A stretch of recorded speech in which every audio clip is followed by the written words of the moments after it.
Olha só, nós temos um compromisso nesse programa. É um compromisso com o Estado Democrático de Direito. Nós não vamos ser algozes de ninguém.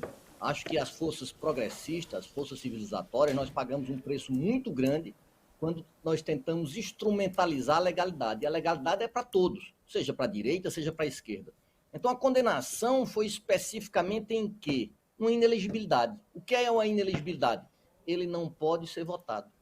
Os direitos políticos do ex-presidente permaneceram íntegros, permaneceram. Eu não estou falando da questão ética, eu não estou falando da questão moral, eu estou falando da questão legal. Ele pode exercer um cargo político no PL ou em qualquer outro partido? Pode. Ele pode receber a verba pública do fundo partidário? Pode também. Por quê? Porque os direitos dele, nesse caso, não foram suspensos. Agora, se a posteriori vier uma ação de improbidade, uma ação de improbidade é para quem cometeu dano ou enriquecimento ilícito ou assinta aos princípios da moralidade, aí sim, aí ele não vai ter mais seus direitos políticos, nem vai mais poder receber qualquer tipo de remuneração de cofre público. Vou aproveitar aqui para ler alguns comentários, Edu, a gente tem pergunta aqui. O Celso Junqueira perguntou, o doutor Agra poderia explicar também se esses PIX doação para o Bolsonaro são legais, já que a pena não pode ser, pena não pode ser transferida.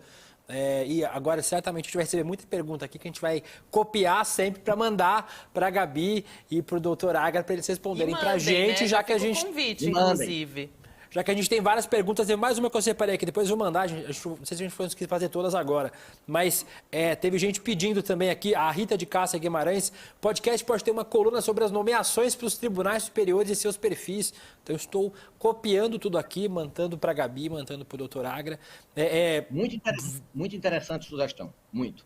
Tem várias pessoas falando aqui, dando os parabéns, gente falando, mas a gente não podia perder a Gabi não podia ir embora. Claro que a Gabi não vai embora, a Gabi estará aqui com a gente sempre. A Vivian está, aliás, teve gente perguntando sobre a Vivian, né, sobre a nossa Vivi. A Vivian está aqui de volta amanhã, a Gabi continua aqui na nossa equipe do ICL também. O Charles Silva falou, podcasts tem que ter assuntos variados, gente boa não falta nesse ICL. Será que vão ter mais podcasts por aí? Será que virá mais coisa? Fica no ar aí a dúvida, mas aproveitando para passar para o doutor Agra, para a Gabi, as dezenas de parabéns que a gente tem aqui nos nossos comentários, Gabi, a gente elogiando a iniciativa aí que o podcast certamente vai ser maravilhoso. Maravilha. Professor, vamos lá, professor Valber Agra. E deixa eu falar, só uma perguntinha para somar nessas aí, que é super simples. Por exemplo, dá até medo de falar essas coisas, bate aqui. Vamos supor que entrasse alguém, um bolsonarista, ganhasse a próxima eleição. O Bolsonaro podia ser ministro? Boa pergunta.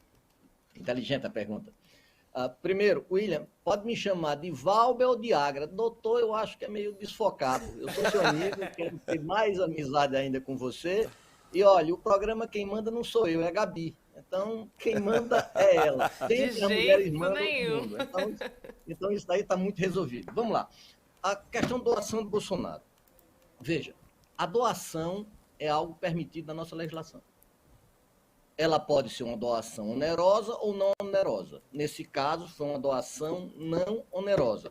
Essa doação vem de fonte lícita ou ilícita, aí teria que se investigar. Eu não posso dizer, en passant, sem prova, que essa doação foi... A gente teve uma interrupçãozinha do professor. Ele caiu, segundo informa nosso... Não, voltou. Voltou. A gente teve uma pequena queda, mas voltou. Estamos 100%. Desculpe. Então eu tenho que ver a origem dessa doação.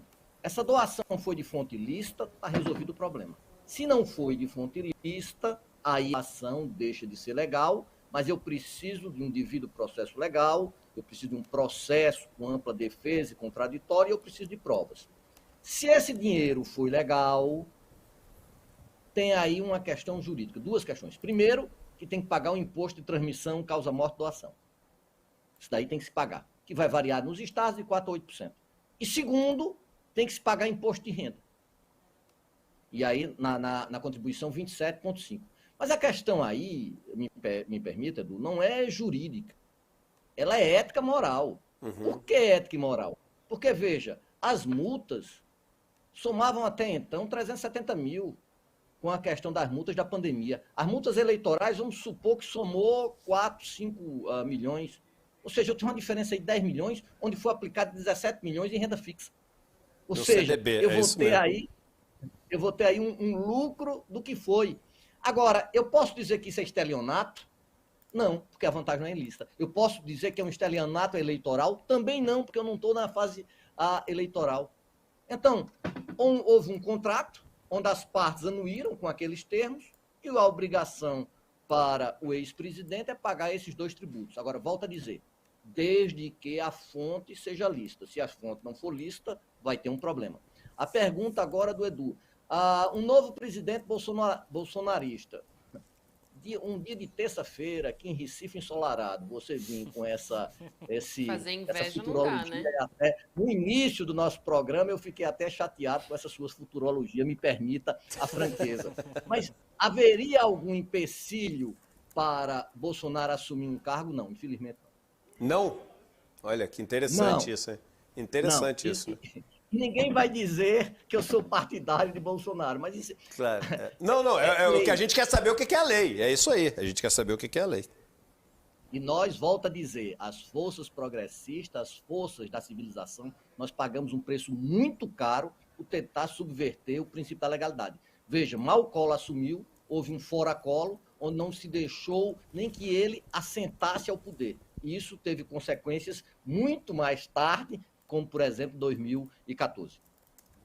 Não implica o ex-presidente Bolsonaro de assumir o ministério, mas implicou o presidente Lula, né, de não assumir, por exemplo, como ministro-chefe da Casa Civil no episódio, ainda no governo da presidenta Dilma, né, Gabi? Importante a gente lembrar que o STF, naquele momento, teve um entendimento depois questionado do presidente Lula não assumir o Gilmar Mendes. A gente não esquece, viu, das coisas, a gente lembra para sempre. Inclusive, no podcast, a gente vai lembrar do passado também, né, Valber? Mas veja,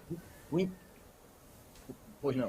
Vai lá. Eu ia passar a mesma palavra para você. O interessante seria que esses marcos jurídicos dessem segurança para os dois lados.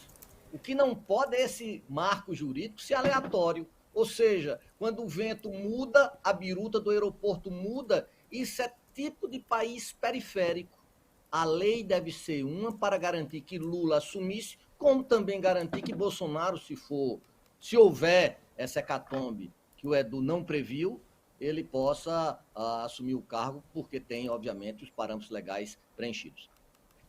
Valber, ainda nessa história, acho que a gente não entrou nesse detalhe especificamente, mas do o PIX de 17 milhões, tem uma especificidade que é a seguinte: essa campanha ela abriu em junho, e aí essa contabilização toda do dinheiro que entrou na conta do ex-presidente é do primeiro semestre inteiro.